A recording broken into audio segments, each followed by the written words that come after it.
Welcome to Cornell Keynotes. I'm Beth Flynn-Ferry, the Executive Director of Cornell's Center for Advanced HR Studies, also known as CARS, and I'm really excited to be here today with J.R. Keller.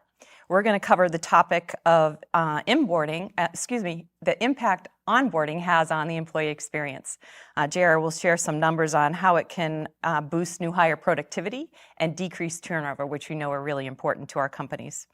Our guest today, J.R. Keller, is Associate Professor of HR Studies at the ILR School, where his research focuses on talent management and organizational behavior.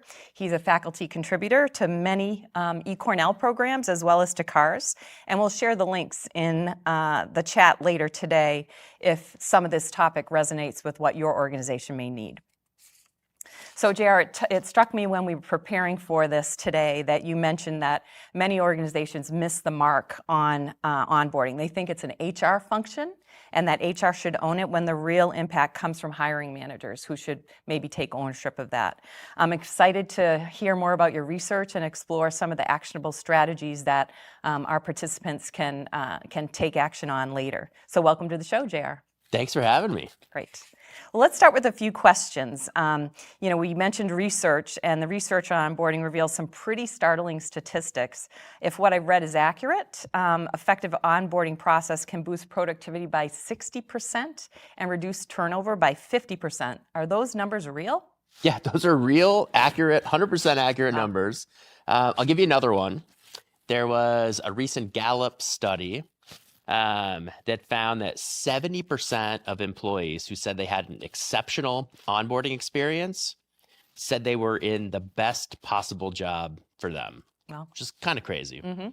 And then there's also the 50 to 75 years of academic research on onboarding, which sometimes we refer to as employee socialization, which shows that a positive onboarding experience leads workers to feel more confident about their ability to do the job, have higher levels of job satisfaction, higher levels of organizational commitment, are more likely to engage in what we call organizational citizenship behaviors, more likely to go sort of out of their way to help their colleagues.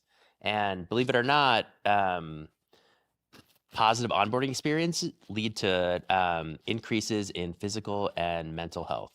Well, those are all good statistics for organizations to think about. Why is it that effective onboarding can really drive those dramatic improvements?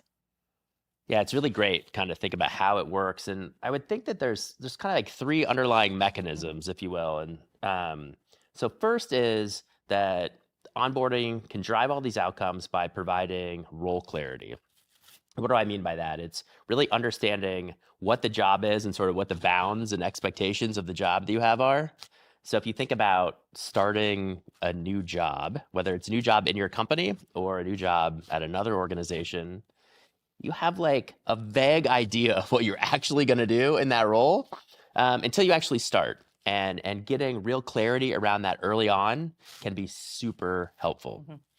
The other thing is, right, all jobs require a certain set of tasks and knowledge, skills, and abilities, and sort of being able to get up to speed. So getting some task mastery early on in that job so that you feel confident and build some early wins is really important. So task mastery is the second. And the third, and often underappreciated part of onboarding is building social connections, right? So part of that is so that you know the people to go to be able to do your job and ask job-related questions, but also so that you can build a network for social and emotional support. So who to go to if you're struggling or wondering sort of how you should handle a particular situation. So role clarity, task mastery, social support, those are the three sort of underlying mechanisms that make onboarding so important. Yeah. Most people think of onboarding as the process that starts on someone's first day on the job.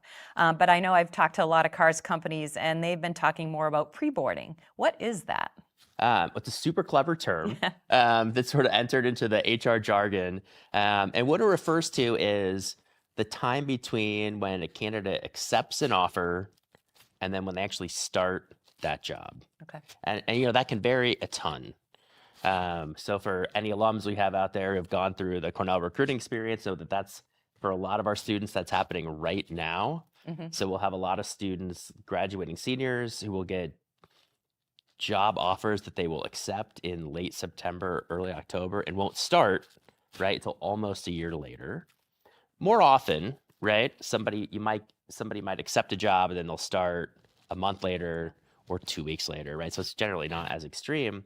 And that might not seem like a big window that really matters, but it's plenty, from an organizational perspective, it's plenty of time for an employee to have second thoughts about accepting that job, to maybe have gotten an interview or even an offer from another employer, or just to change their minds and essentially ghost you, even though they've accepted a job. Yeah, and I think we hear about that more and more. So, and how much of an investment does a company have to make to do pre-boarding right? Well, that's the really nice thing, is that it doesn't require a huge investment. Good. And it's worth thinking about, like, why pre-boarding matters, or what you want to accomplish when you're pre-boarding. And I think of it as like these activities falling into two buckets. So one is just showing some love, right? So reminding candidates that you're really excited that they accepted the offer, you're excited for them to start, and that you really want to welcome them into the team and the organization. And so that doesn't take a lot. So that's maybe a phone call, an email, a check-in from the hiring manager, maybe a future colleague. It's sending maybe a swag box with some branded socks or a t-shirt or a water bottle. You know, I'm a big fan of sending like a really nice hoodie or a sweatshirt where they wear around. And so their friends are always asking them about when they're going to start, why they're wearing that. So they already feel like they're an ambassador for the company, even if they haven't gotten a paycheck yet. But I think the other piece is it's more informational.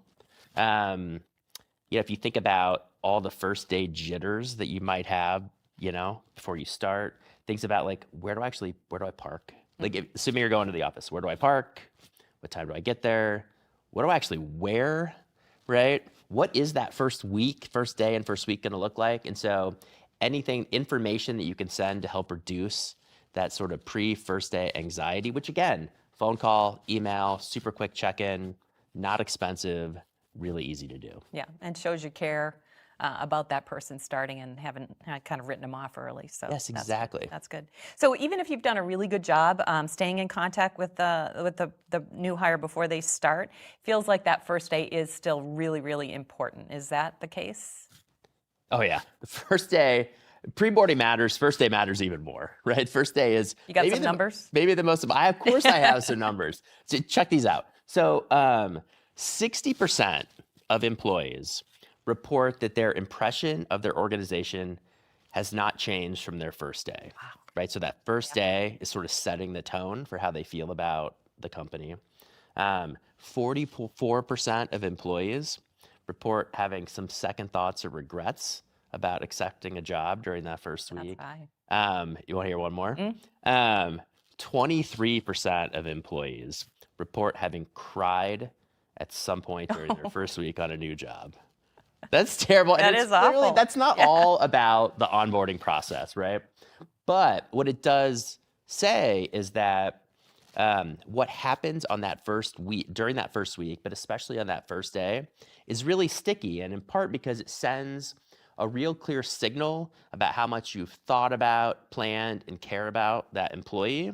And so if you can send a lot of love and positive vibes that first day, it suggests they really care about me as an employee. And if you don't, then that sends the opposite signal, right? So it's really easy to screw that up. Right. So list out for us what is important to get right that first day.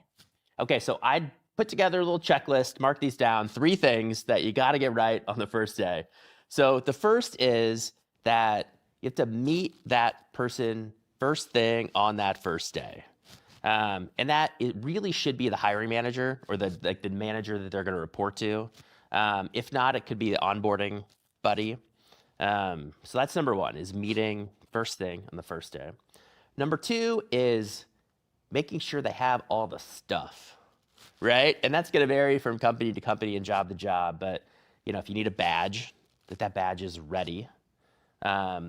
If you need a computer, obviously most people need some sort of technology to their job that's ready. And that's also loaded up with all the software that they need and all the permissions and all the logins and all that sort of stuff. So the basic stuff needs to get ready.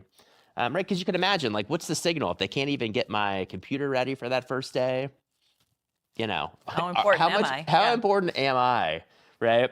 And then the last is a meeting at the very end of the day with the hiring manager to debrief and then set up what the rest of that week is going to look like. Okay. And is there a company case study on this? Oh, yeah. So there's a great example of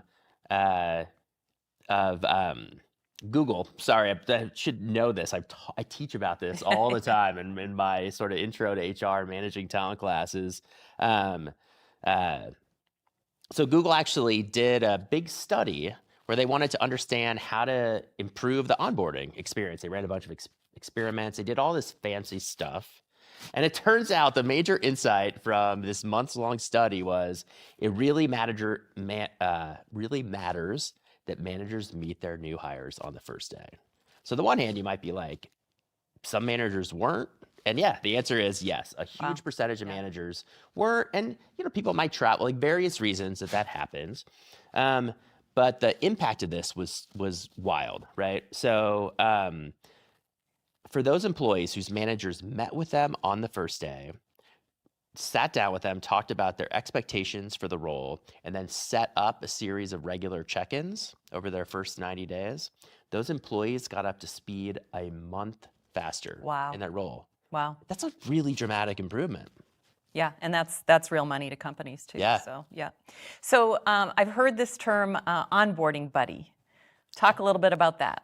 Yeah, so I love this term. It was popularized by Microsoft several years ago.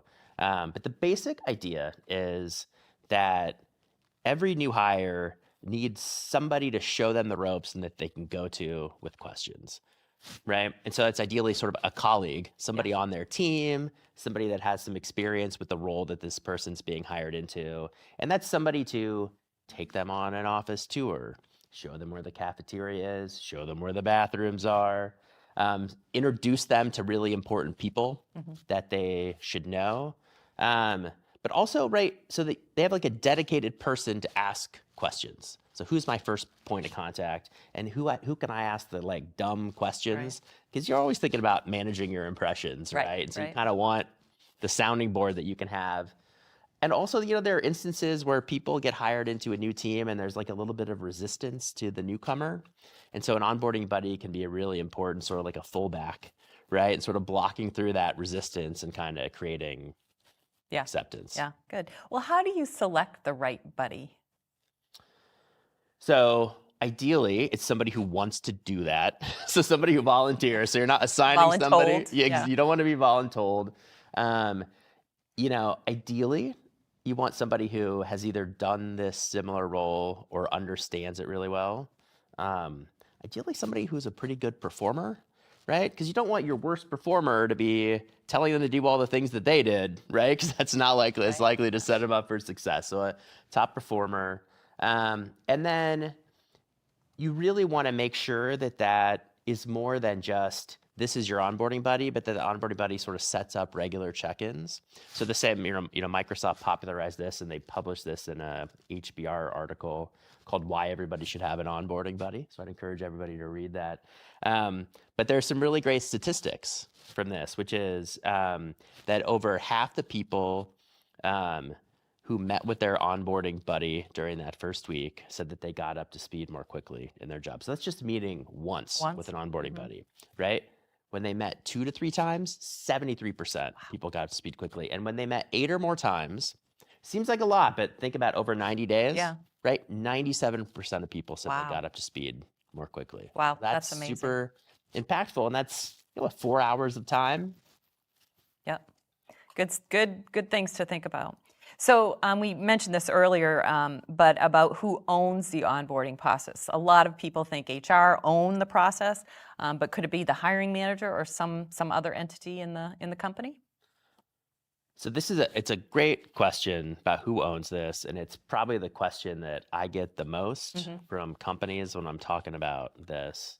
And so I think there's sort of two answers to this. I'll try to be clear, but there's kind of 2 answers. So there's one, which is like, who owns the design of the onboarding process? Like, who should think about what needs to be done, right?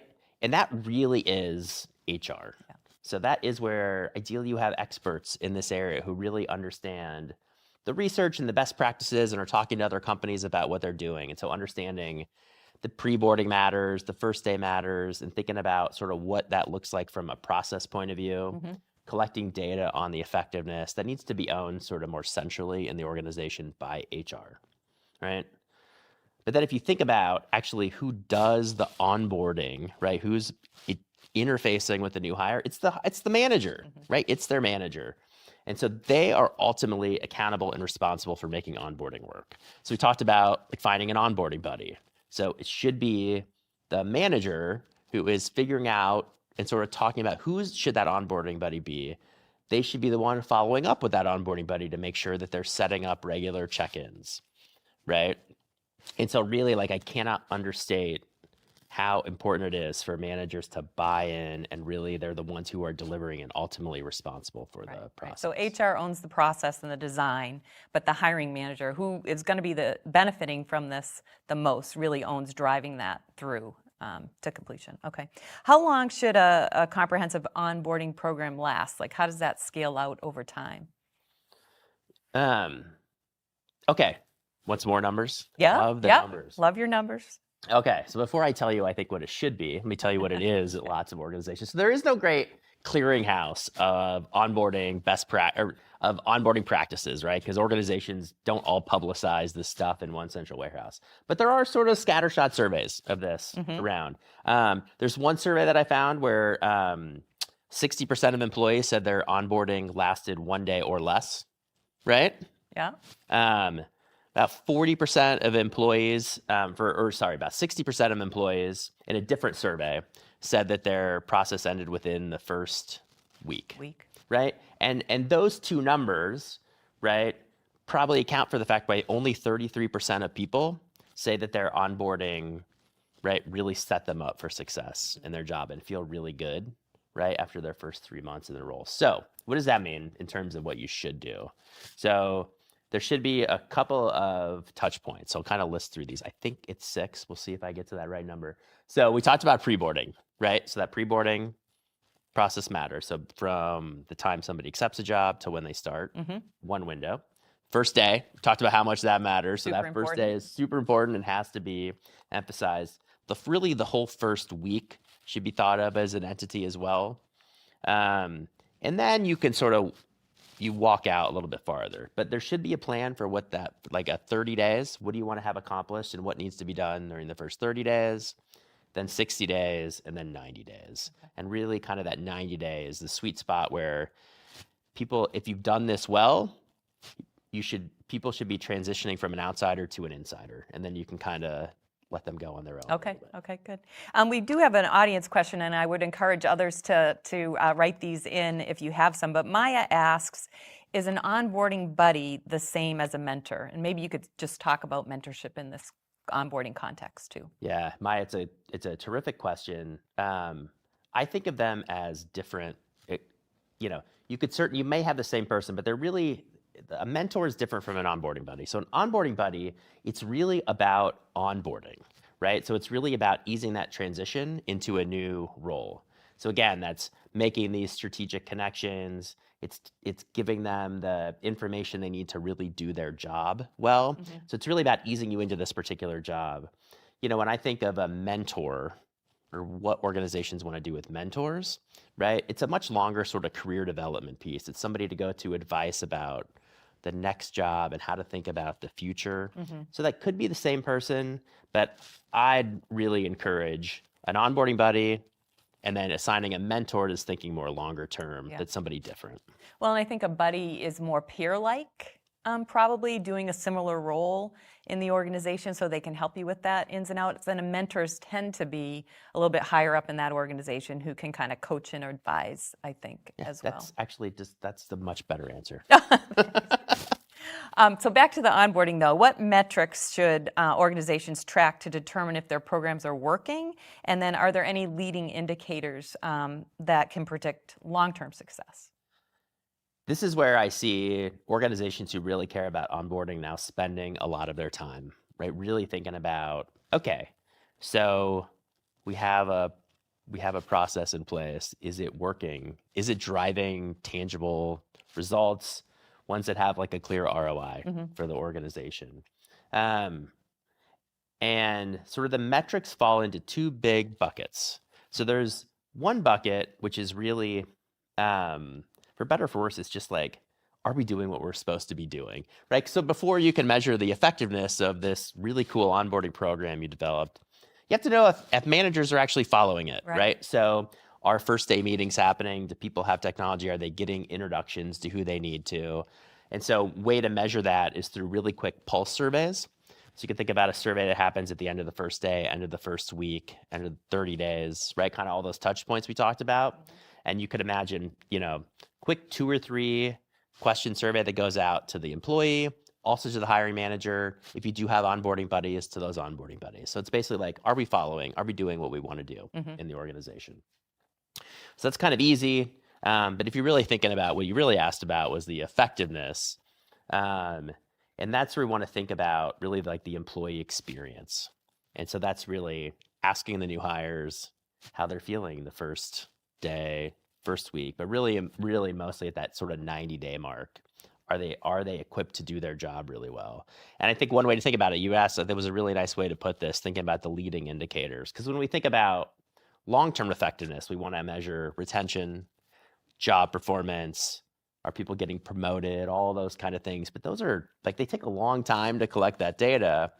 And so what the research suggests is if people, right, as we talked about way at the very beginning, is if people are clear about their roles, if they feel like they have some mastery over the skills they need to do their job, and they have a social support system, then they're going to be really effective. And so asking, 2 or 3 questions about role clarity, right? Yep. Do you understand your role? Do you understand where you have decision-making authority? About do you feel you have the information you need to do your job? And have you met the people you need to do your job well? Do you have a social support system? Asking a short survey on those. If you get really high results on those, you can be pretty confident that employees are gonna perform well in the job. And we do have a few more questions from the audience. So Mark asks, would you advise a new hire working on an onboarding document, like 30, 60, 90 milestone checklist with their manager? I think so, right? Yes. Yeah, and ideally, what really should happen is that at least a very good template of that document should be, the manager should have been working on that ahead of time. And have that ready to review with the new hire really on day one, and then revisiting that over the course of those 90 days. So that is part of that setting the expectations. Yeah. And here's one from Jamie asking, how can we make the required pre-boarding activities more of a priority for new hires? So the I-9, the signing the policies and acknowledgements, providing personal information. Any thoughts there? Okay, so this is a little bit of a tricky question to answer. It's a great question. So here's why I say that it's tricky. So all the paperwork stuff you can actually have people do in advance.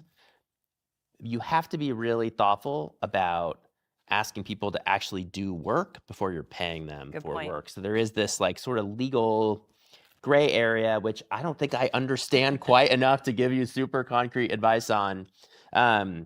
But generally, right, you're allowed to ask people to fill out paperwork ahead of time to get them up and running. Okay. And if you can't do that and you need to do that on the first day, right, build in time, but let them know that that's going to be a big part of that first day. Okay. Kelly asks, have you seen companies evaluate the effectiveness of their onboarding process? Yeah, and so this is where it's been great to be here at Cornell, where we have all of our corporate partners through CARS. So HP is a company with a great example of this. They're probably the case study I use the most when I teach about in class. But so there are 2 ways to think about like that I've seen companies do this. And so one is where you sort of look at what are the outcomes that you care about. So employee performance, retention, are right, ratings and retention are pretty easy ones that most companies have data on. So if you don't have any onboarding program in place, right, you look at what that's been for the past year, right? You start a program, you look at those for the next year, and you compare the 2. Okay. And that can be a clear indicator. For other organizations who might have something in place but want to sort of test different things, kind of like Microsoft and Google have done, it's when you have like a big organization, right? You can do a similar thing where you tweak one piece of the process and see how that changed, right? Either employee survey, new hire survey scores, or these similar outcomes. Yeah. And then you get at, that's really helpful to think about like this particular change really matters rather than sort of doing a whole new piece. Does that make sense? Yep. Okay. And a few more questions here coming in. Thank you, audience. Kate asks, do you suggest any systems for best tracking and progress of pre-boarding to ensure the new hire is set up and prepared for their first day? I gotta imagine Workday has modules like this. Yeah, so often if you, especially are in a larger company or have sort of a human resource information system like Workday and others, ideally, I think there's experimenting with those or other third-party vendors who will have plugins. I mean, this is where, if we want to think about sort of where technology is going, right, how technology can help with onboarding in general, it's really around, it's a great question because it's really around like, a lot of it is once you get it set up, it's logistics, right? So it's pinging the manager to remind them a week before the start date that have they submitted the request to IT to have all the stuff done. And so sort of sending out these surveys so that somebody doesn't have to sort of sit and remember to do this. So kind of programming all this in the back end so that all the reminders go out, the data gets collected. So Workday, other systems like that. Yeah, I know I've heard IBM has some nudging they do through their online things too. So I think there are definitely things out there. Paul asks, is the Michael Watkins book, The First 90 Days, still a top resource for best practices in onboarding? It's interesting. In my last company, I was responsible for the sales area there, and we put a whole program in focused on that first 90 days, which had a lot. It's very intense and has a lot of individual coaching. But it was pretty effective. I don't know what you're hearing now. So that is still kind of the Bible of onboarding, but I will note that book, as awesome as it is really focused on executives, primarily on leaders, because, right, it's asking you to do a lot in terms of sort of individual one-on-ones and strategic meetings. And so while I think that is kind of like, if you could do that for everybody, then go for it. So the ideas behind that playbook kind of informs onboarding in general. It's often not scalable across an entire organization. I do think it's very time intensive too. So yeah. And then Jessica asks, do you have any tips on empowering managers to actually drive that onboarding process?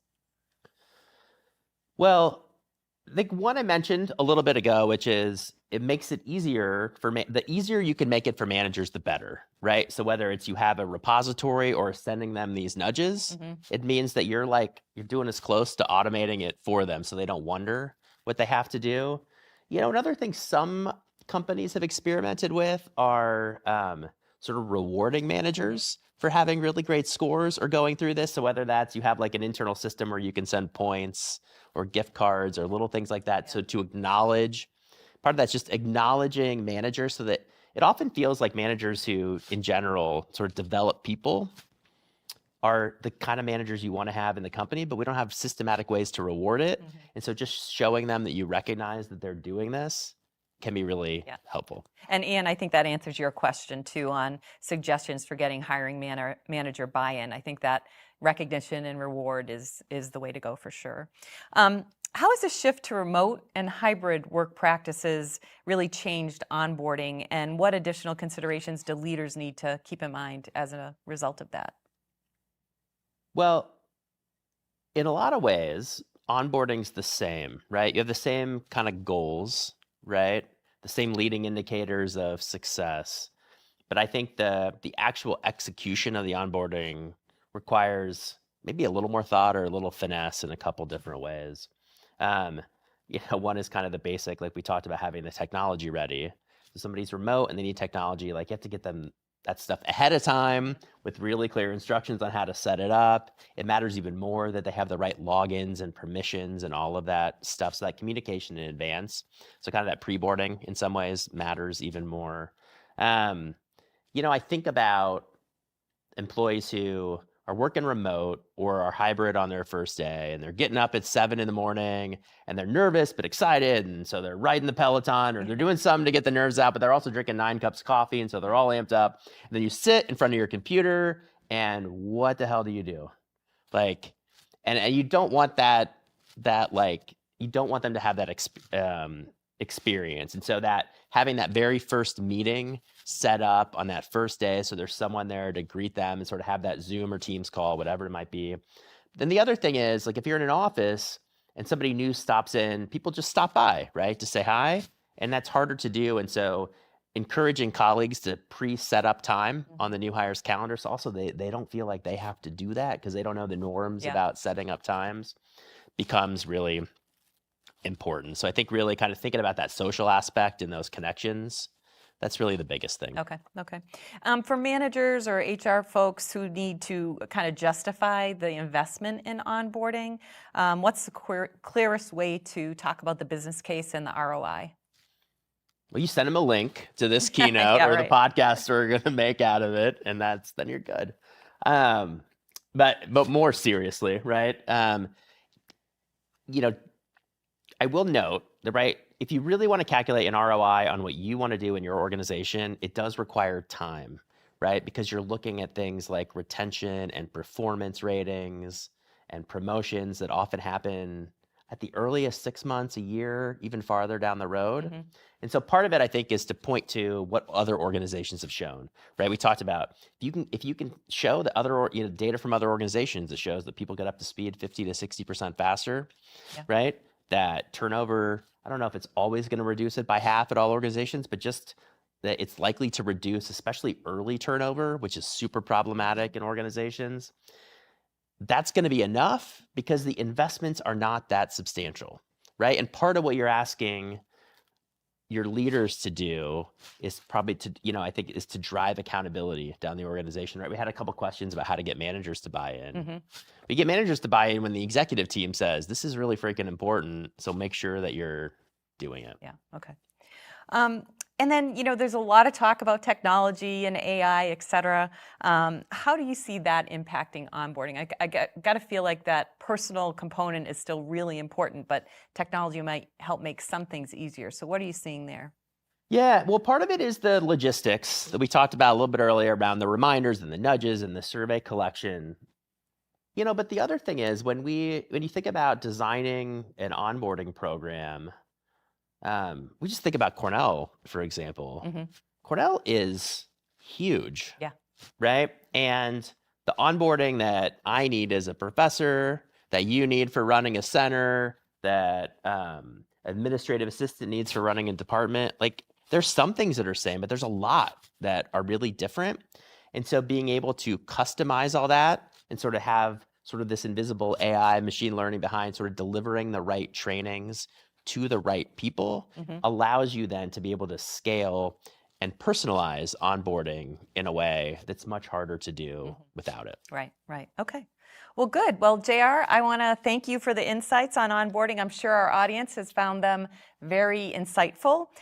We appreciate all of you that dialed in for the keynote today. And if you'd like to learn more about onboarding or CARS, the Center for Advanced HR Studies, please see the URLs in the chat and have a terrific rest of your day.